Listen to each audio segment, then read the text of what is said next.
Welcome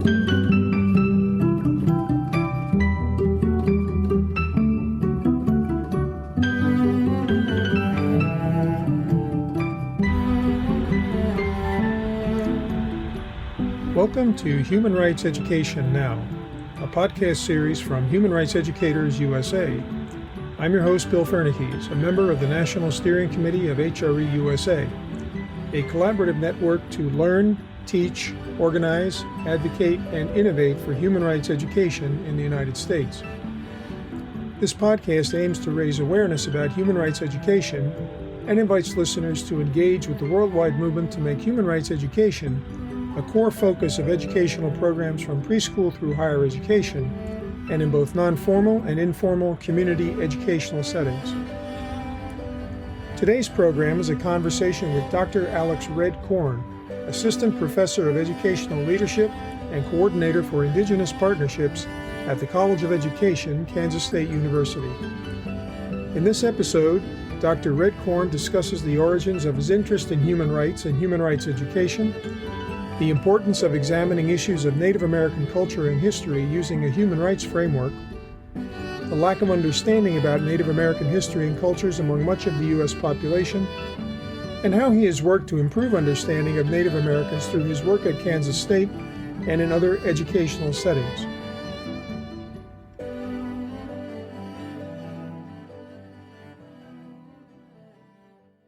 Well, it is a great pleasure to be speaking with our guest today, Alex Red-Korn, a member of the Osage Nation and Assistant Professor of Educational Leadership at Kansas State University. How are you today?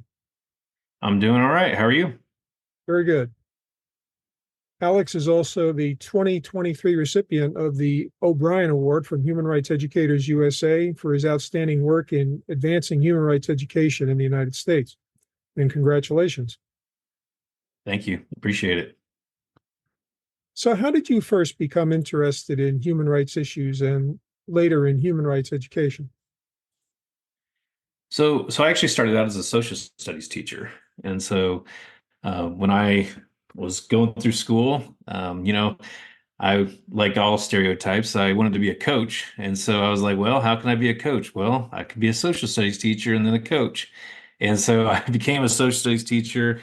And my original motivation or idea was that I'd become a coach. But what happened when I went to school and started engaging in education and seeing the power of education, while also engaging with social studies, there was just a natural fit that I started to see myself as way more than a coach. And I started to see myself as an educator, as a young adult, and as somebody who was very interested in making positive contributions to the world and teaching young folks about the world. I'm constantly intrigued by everything I learn about the world, the good, the bad, and the ugly, and always kind of thinking like, how can we improve the situation? And not only the classes, not only the students that were in my classroom, but also just larger society and communities. And so I started out as a social studies teacher, and then I went back to school and got a doctorate in educational leadership.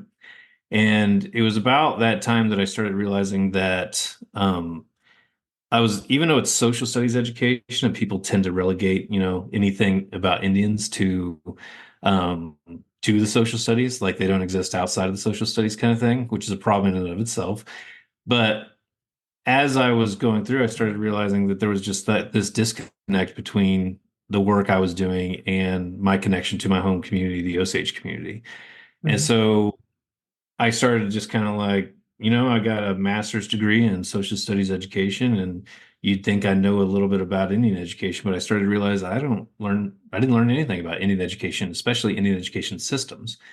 And so when I pursued the doctorate, I put all my emphasis on learning as much as I could about Indian education systems. And some of what happened in that learning curve is starting to realize that, well, if I have an advanced degree and I don't know anything about Indian education systems, and everything I had to learn about Indian education systems, I had to learn outside of advanced doctoral degrees, because even the doctorate, it wasn't necessarily in my classes per se. That was all stuff that I had to go find outside of it. And so this idea of noticing that we have a large educational system and we are producing people to go out into the world, and that even the most educated people in our systems are going out into the world with very little understanding of American Indian populations. They exit our systems knowing more about Europeans and European history and European XYZ, or even East Asia than they do about the actual indigenous peoples of the Americas. And so that disconnect really became my motivator, and it really became my area of focus is how do I work with systems to connect these dots so those systems can better serve our American Indian populations, but also how they can better prepare non-native people to go be in the world with native or indigenous peoples. And so it's not just I'm only here to help natives. It's we have to really think about how we prepare our non-natives to go out into the world is it directly affects the lives of native peoples and indigenous peoples, because if they walk around and nobody knows about them, they don't know about sovereignty, they don't know about these things, then they're not prepared to be active and productive citizens in the best way that we can help them be. So, in my own experience as a social studies educator for decades, it became obvious to me, like you, that there was a huge information gap about Native Americans. And I'm wondering how you approach that with dealing with school districts where you work. So what's interesting is you really end up, I call this you really end up in an ongoing and repetitive Indian 101 conversation. And um, I try to, it can be a little bit exhausting sometimes giving that same presentation, but at the same time, if we think about the true power of our systems, the power of our systems all reside mostly within the skill sets and knowledge base of the teachers and the people within the systems. And so I approached that work. So first, it took me a while to really wrap my head around how much I didn't learn. And so once I tried to close that gap personally, I then had a better understanding. Even though I was connected to my home community, I felt that gap in my preparation. And so once I learned how to close that gap, I started realizing my process I had to go through.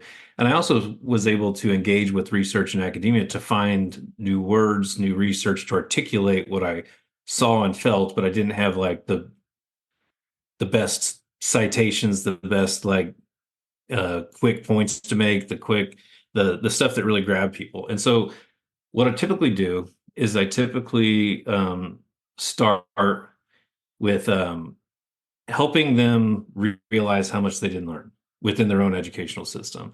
And so I actually, as a thing that I commonly do is I'll say, all right, here we go. We're doing another teacher professional development. Who is this guy? He's going to talk about Indians. And one of the early things I do is I say, all right, pop quiz. How many states are in the United States?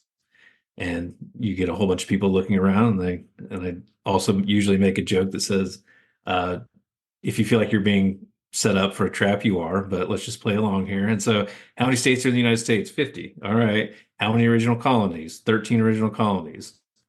And I say, okay, well, how old are you when you learned that? And then I usually make a joke about singing 50 nifty United States. And then I say, all right, how many federally recognized tribes are in the United States? And I let that kind of hang. And so very rarely can people answer that question. 574 federally recognized tribes. Mhm. You get a range of highly educated people guessing 4 to guessing 300. Typically, sometimes you get some people that are engaged enough with Indian law or Indian country that they can hit the number. But for the most part, the great majority of people start to recognize, well, I didn't learn much at all, because they know that they learned that stuff in like that 50 nifty United States and 13 original colonies. They know that they learned that in elementary school, and now it's just common knowledge.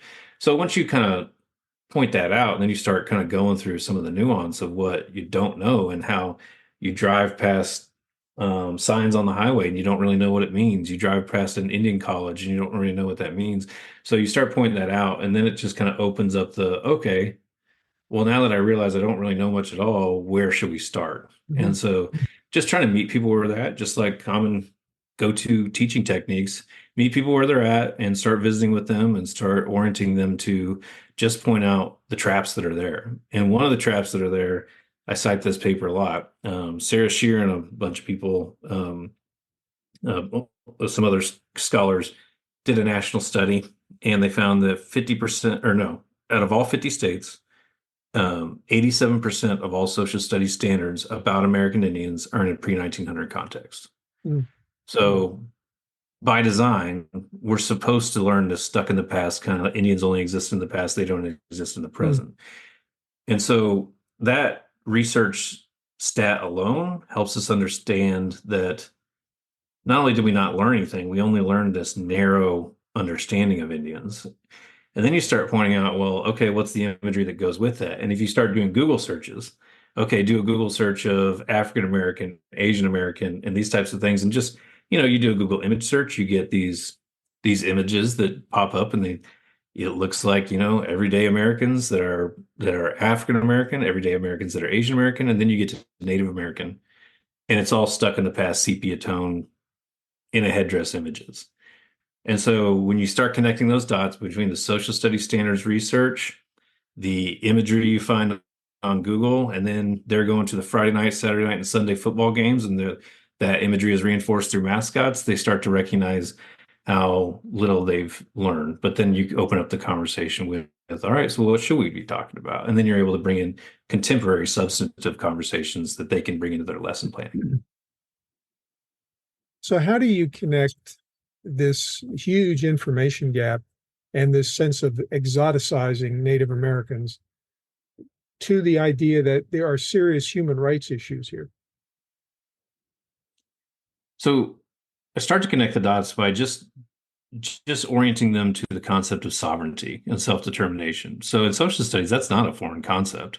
I mean, that is something that people understand. They just don't necessarily learn about it in the context of American Indians or Native nations. And so we start to connect these dots to where, okay, along with it, another first thing I tend to mention is we tend to only think about American Indians in race and ethnicity when it's actually a political class. And so we're really emphasizing it from the gates, from the beginning of the conversation, we're talking about a political class, and that political class comes with citizenship.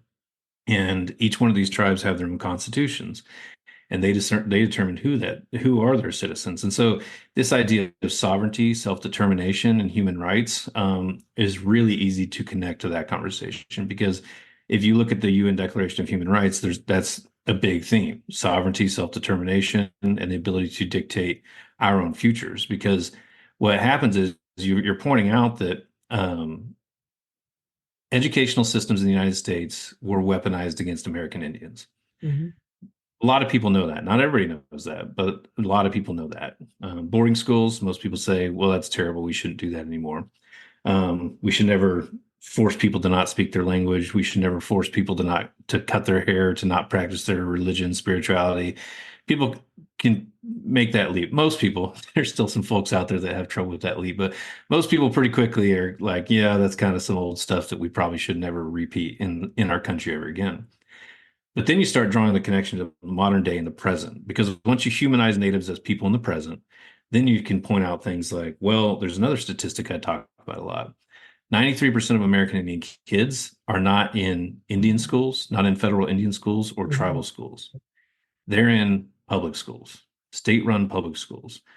So now you have this issue of they're in public schools because of historic policies of relocation and ongoing, not just relocation to reservations, but ongoing policies to get them off the reservations into urban areas too, to continue that assimilationist process. So if 93% of American Indian kids are in our general public schools, then you take a moment to say, well, okay, well, what are the mandatory requirements there? They're mandated 12 years of English. They're mandated to usually learn your state's history, U.S. history, U.S. government, your state's government, but there's usually not a class about the tribes that are close to that community. There's usually not a tribe, not just broad American Indian tribal history class, like Osage history, Osage governance, Cherokee history, Cherokee governance, Tulalip. Like, I mean, whatever tribe, insert tribe here, their specific history, their specific governance structures, their specific citizenship requirements, and their languages. And so we have more access, our native kids have more access to French, Spanish, and German than they do their own languages often. And so we have to just ask, has the assimilationist status quo that was put in motion through those old boarding schools, the kill the Indian, save the man approach to education, did they ever actually stop? And because of those complicated histories, these new entanglements that we have, where we have a tribal government, but we have these state governments running schools where these native citizens are in, you have this overlapping gray area of sovereignty. And typically what happens is it's not self-determination. The tribal government is nearby, and they don't always have a say in what's going on in those schools. And so you can have a small community where a tribal government and their citizens are 50% of the population of the local public school. The state and the local public school board has the authority over that school, and the tribal government doesn't have that say. And so education is continuing to assimilate. And not the only, an important way to work around that to protect the human rights of our kids and protect those rights, because they have rights to learn their own language, learn their own histories, learn their own XYZ.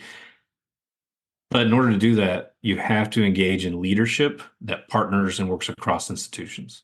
So a lot of the work that I focus on is creating partnerships and systems of co-governance and collaboration in order to um, open up the opportunities for sovereignty and the ability of a tribal nation to influence the education of their own citizens in those schools. And each community does that differently. It varies widely across the 574 federally recognized tribes. Some do it well, some don't do it at all. And so that's a big human rights issue. So if we follow that up, what are some of the resistance factors you faced in trying to have this joint approach, for lack of a better term, become operationalized? So the big obvious one right now is anything that smells like CRT, even if CRT is not in the schools. So like anything that starts to sound like diversity, equity, inclusion, DEI, DEIB, critical race theory, CRT, a lot of the general public that's been branded a certain way, and it's becoming a hurdle that actually allows for some ignorance to continue.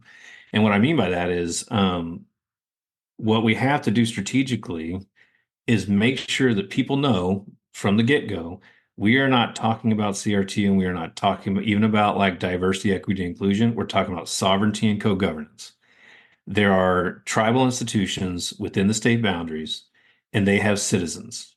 And they may operate in an environment, a legal environment that you don't fully understand, but you need to understand that there are policies that stem out of these federal policies that give them rights, and they have inherent rights to education. They have inherent sovereign rights to be involved in the education of their people. So this is not about DEIB. This is not about CRT. This is about sovereignty, collaboration, and co-governance, because we need to build structures to where the state of X or the state of Y have the ability to engage in intergovernmental agreements with tribal governments X and tribal governments Y, because they both have a shared interest. It's about shared interest. It's about collaboration and partnership building, and less about, oh, sometimes you get the feeling that people just want you to apologize for that you want them to apologize for their ancestors. And it's just, no, we're in the present, and there's a conversation right now that's got a lot of technical language around it that you don't understand and I don't fully understand. So we have to work through this to where you understand this point of view and I understand that point of view, and let's find a place in the middle to where we can go problem solve together instead of point fingers. So that's one of the ways I try to go around it, because it's a lot different message to say this is about collaboration and sovereignty and co-governance than it is about diversity, equity, inclusion, at least in this current political moment.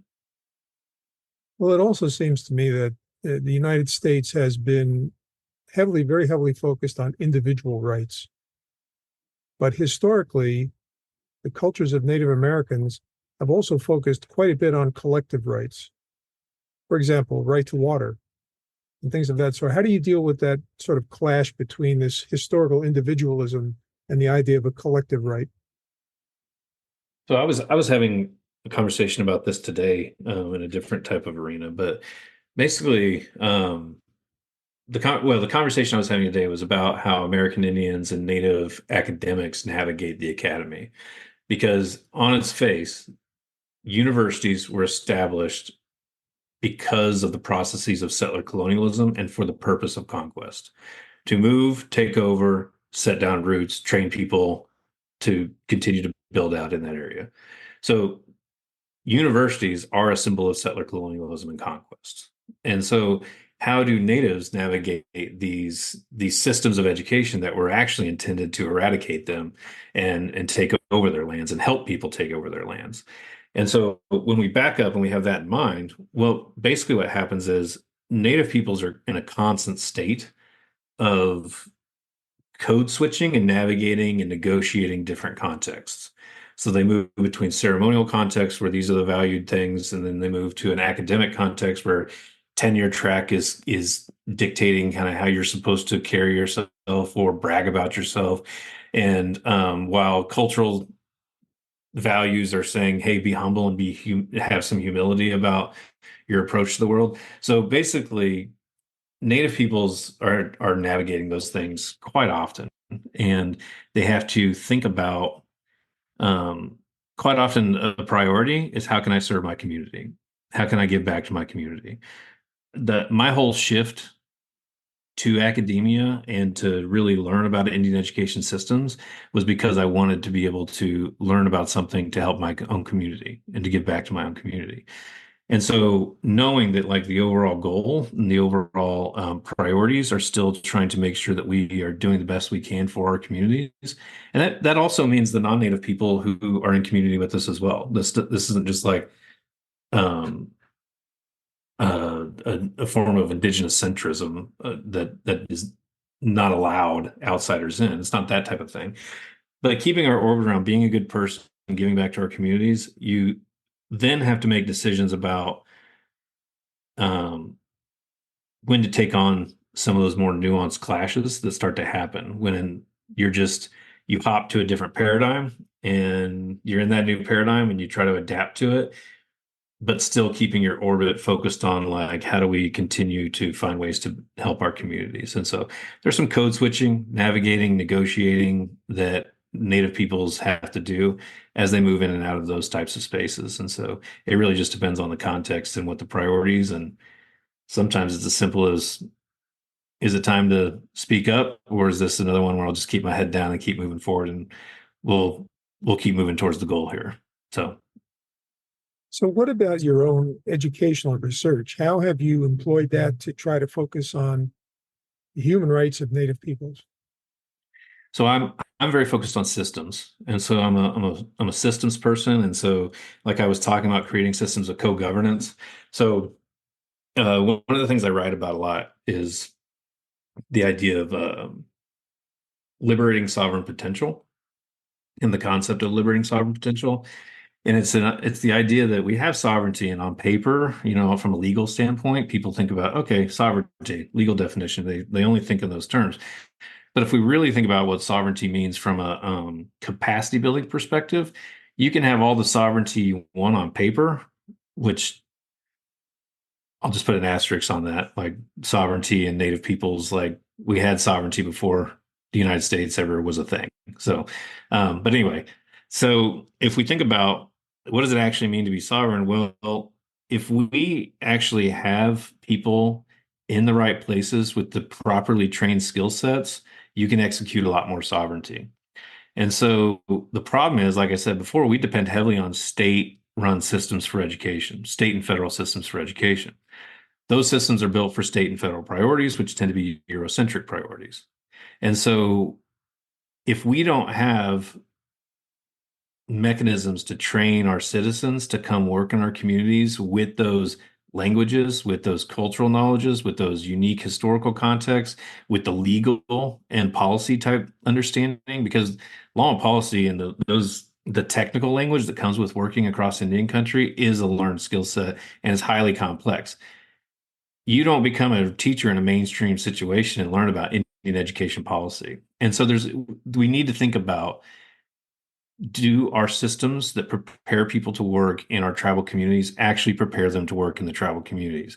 Or are they asking them to go away from their community, learn from somebody else, that's actually geared towards the broader society, and then hope they come back and adapt to these local community needs.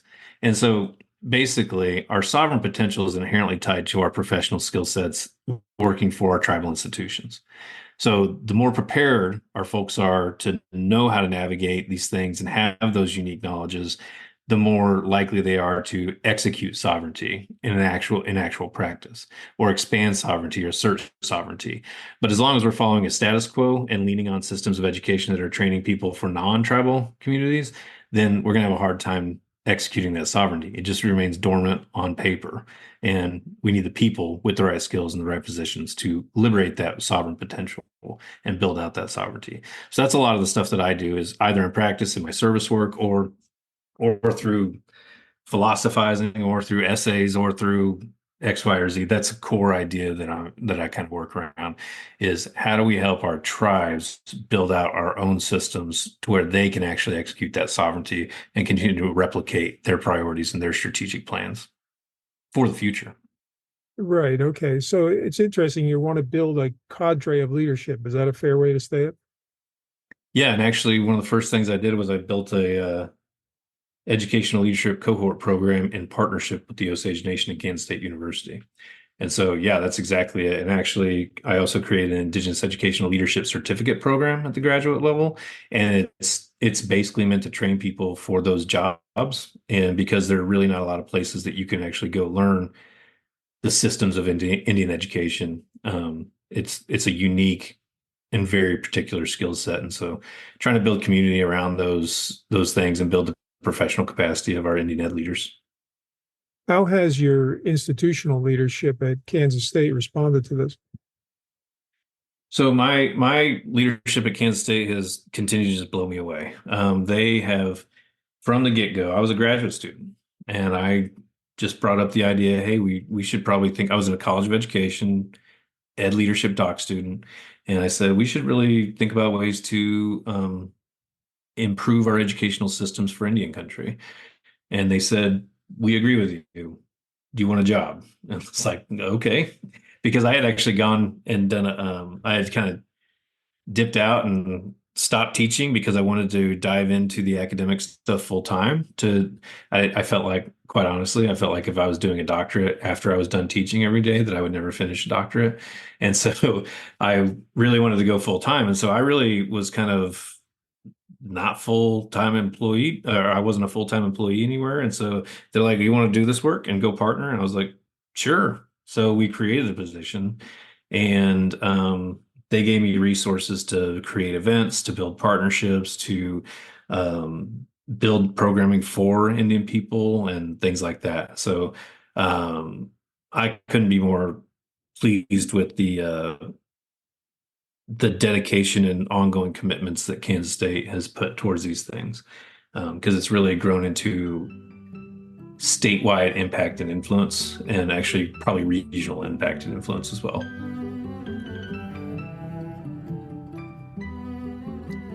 Thanks for listening to Human Rights Education Now.